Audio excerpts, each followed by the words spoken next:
medsos komunikasi jitu, majalah, koran, TV mati kaku.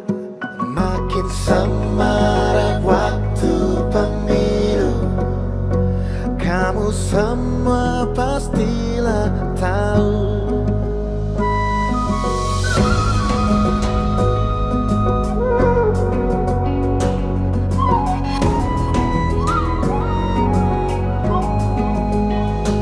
BPJS yang sudah maju bisa terpengaruh oleh isu yang diedarkan lewat jaringan TikTok, YouTube, dan teman-temanmu.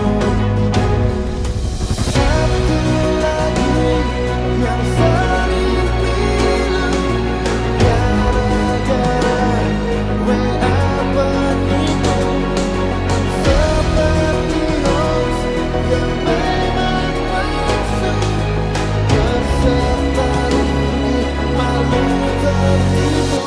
Buat konten karena tak tahu, sudah beredar ke seluruh penjuru.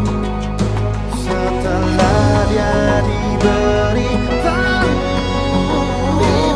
baru sadar kontennya keliru.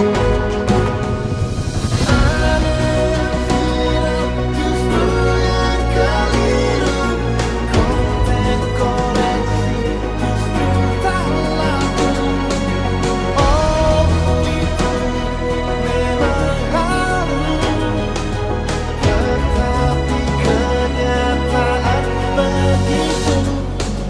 Aneh yang viral justru yang keliru.